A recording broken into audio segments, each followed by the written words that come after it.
Assalamualaikum warahmatullahi wabarakatuh to our beautiful Madam Mas Ayudiana and my fellow friends. So today, my groupmate and I will present about the case study of Petronas Wind Tower. Before we start, let me introduce my groupmate and myself. The first one is Nur Amirah Nabilah binti Omar, Nur Atira binti Nurizam, which is myself. The third one is Nik Nur Atila Liana binti Nik Lee. Next, Nur Hafiza Adiana binti Muhammad Azlan. And the last one is Nur Farah Adibah binti Burhanuddin. So, we go to the next slide, which is the questions in the case study. So, we have 5 questions, which is the first one is, what is the importance of this iconic building to Malaysia? Question 2, why did the construction company decide to use concrete for superstructure and not the conventional steel framework?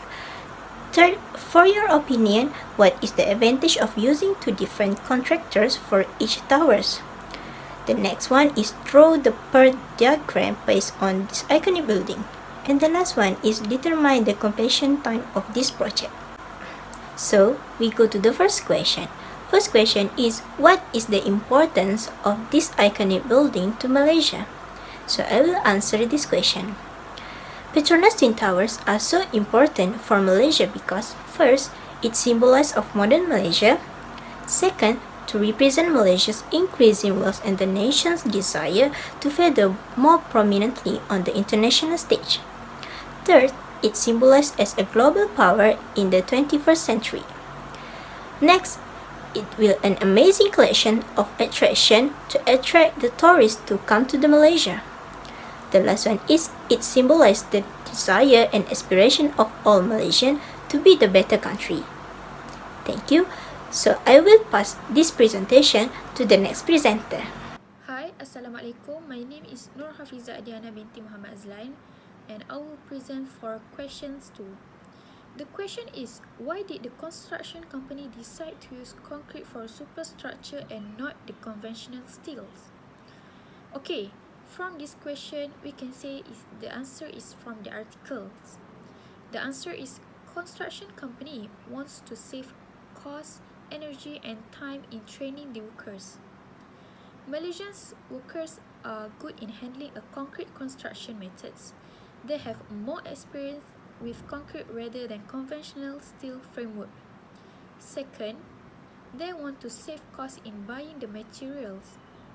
Concrete is easy to get in Malaysia, so they do not have to pay the cost of import of material because concrete can easily get in Malaysia.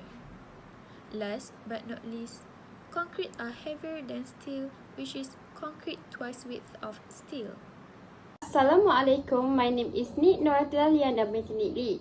So, I will tell you about advantage using 2 different contractors for each towers.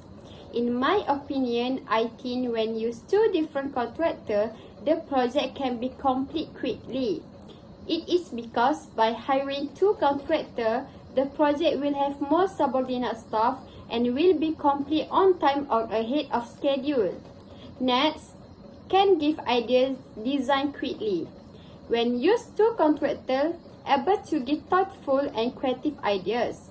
For example, the design of each tower floor plate is based on simple geometric form of 2 interlocking squares. In addition, cooperation and efficiency can also be achieved by hiring 2 contractors. This may make it easier for contractors to work in groups. Last but not least, can create a competitive environment. For example, people want their built environment to be aesthetically pleasing and in an accessible location with well-developed infrastructure. Thus, when using 2 contractors can give the idea to develop development with good infrastructure. Hi, I will explain about question 4, which is how to draw PERT diagram. So, we start it with number 1 and take it out activity A and B, and we can see the question that given, which is C come from activity A, and we wrote number 2 and take it out. Activity B was taken out from activity D, and we wrote at number 3 and take it out. Also, we can see the activity E also come from activity A, so we write a number as 4. Activity F come from activity D and E, and G was come from activity C, D and E. So here we dummy at number 5 and we can see that activity G and F, there is no activity after that, so we conclude it with number 6. To find the completion time for this project, first of all, we must find the earliest event time and the latest event time. For the earliest event time, we add the number and choose the highest. For the latest event time, we minus the number and we choose the lowest. As for this project, the completion time is 28 months.